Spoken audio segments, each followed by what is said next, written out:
and these meetings. Suddenly they came in and they started stomping and shouting at the members, and that stunned the members, and they overreacted, and then some of them didn't have any more town meetings. So I think that that helped the effort as well.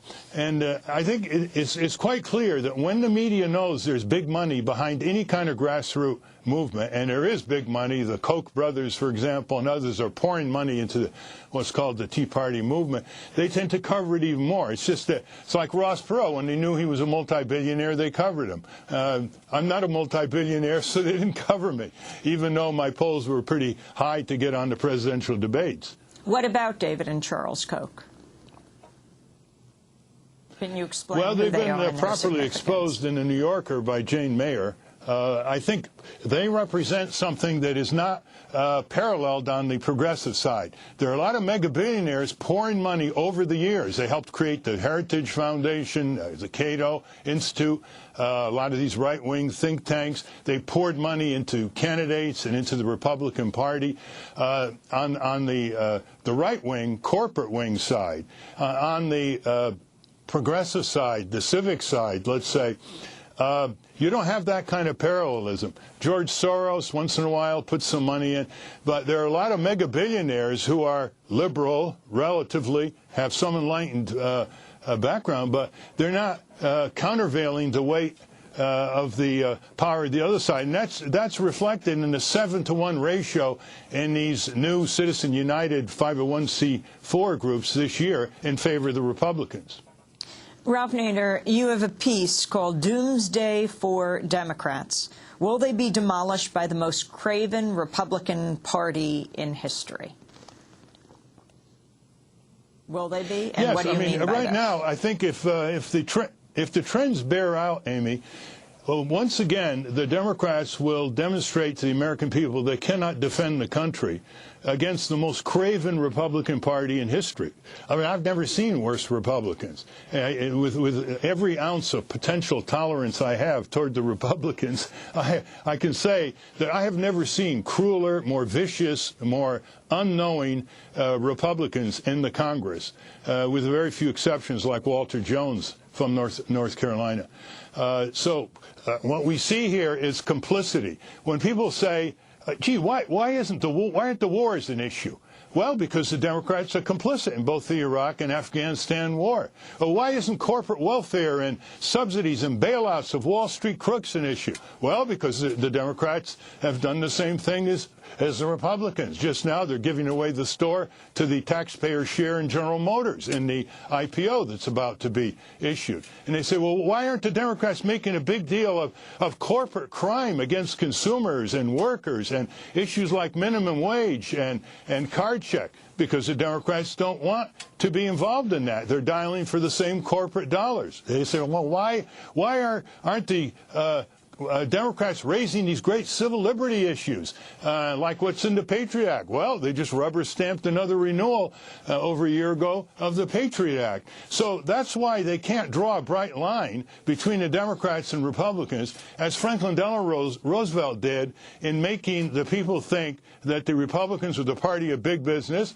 and the Democrats were the party of working people. And that worked a lot for both him and Harry Truman. Imagine what those two gentlemen would have done to today's Republican Party instead of the namby-pamby, wishy-washy, so-called phony bipartisanship of the Obama administration and his allies in Congress. Ralph Nader, I want to read from an article by Stephen Zunis, professor of politics at the University of San Francisco. It's called My Support for Ralph Nader, 10 Years Later, Lessons Learned. Zunis writes, quote, the idea that one can teach the Democrats a lesson by voting for a progressive third party or not voting at all, and thereby allowing Republicans to win, just doesn't seem to work. He goes on to write, so as reluctant as I am to say it, if you can stomach it, please vote Democratic this Tuesday. Then, even more importantly, fight like hell to make sure they stop selling out to the militarists and the corporations. With only a few conscientious exceptions, Democratic officials have rarely led when it comes to progressive progressive positions. They've generally had to be dragged kicking and screaming by their constituents. We were able to force many Democratic elected officials to move to the left on civil rights, Vietnam, Central America, nuclear power, women's rights, South Africa, East Timor, globalization, Iraq, gay rights, and other issues. And here's the difference. Democrats, if pressed sufficiently, can change. Republicans, by contrast, are hopeless. Those are the words of Professor Stephen Zunis, who supported you 10 years ago and is saying vote Democrat today. Well, he's right on the civil rights area. The Democrats can be pressured by mass appeals on these civil rights issues. But on the corporate power issues, they're too far gone. We could never get today the legislation we got in the 60s and early 70s, even under the Nixon administration. EPA, OSHA, air and water pollution control, consumer protection laws, etc. You can't possibly get them. There's a simple auto safety bill to strengthen the budgets and law enforcement of the Department of Transportation following the Toyota acceleration problem. And it's wallowing in the House and in the Senate. There's a food safety bill that's 30 years overdue to deal with the contaminated food and preventing thousands of deaths and hundreds of thousands of sicknesses in this country. And it passed the House. It's been buried in the Senate. The Senate is controlled by Democrats. So, and they don't want to change the filibuster rules, and now that's going to come back to haunt them. So I think the Democrats are beyond, well, let's put some pressure on them. They've been so corporatized, so monetized, so driven on corporate power closer to the Republican Party, regardless of their rhetoric, that we have to have third-party and independent candidates, even ones that are up against all this rigged ballot access obstruction. No other Western country obstructs voters and candidates the way this country does, especially with its state laws. And that's why I favor people voting their conscience. As Eugene Debs once said, better to vote for who you believe and lose than vote for who you don't believe and win. And if we don't vote our conscience, if we have this tactical, pragmatic approach, I ask those people one question. What's your breaking point? How bad does the Democratic Party have to be, even though the Republican Party is worse, before you break away and stop being captured and taken for granted, the way African Americans have been taken for granted by the Obama administration? That's the key question everyone has to ask themselves as a voter. What is your breaking point? If you don't have a breaking point, you don't have a moral compass. The question of corporations. You've written a piece called When Corporations Are the Government, Ralph Nader. Yes, good. The corporations now dominate every department and agency in the federal government, from the Department of Defense, Department of Treasury, Department of Agriculture, Interior, and other departments. By that I mean the outside influence on these departments is overwhelmingly corporate, even the Labor Department. Number two, they have something like 9,000 political action committees, auto dealers, insurance companies, banks, drug companies, funneling money into members of Congress and the White House. Number three, they put their executives in high government positions.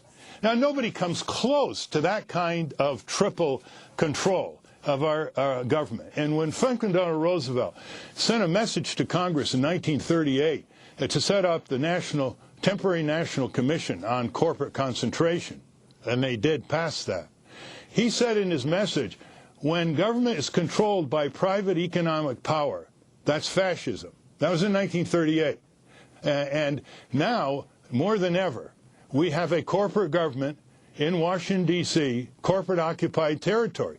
That is destructive of any semblance of democratic process, voice for the people, voice for labor, a voice for small taxpayers, consumers. They're shut out. They're excluded.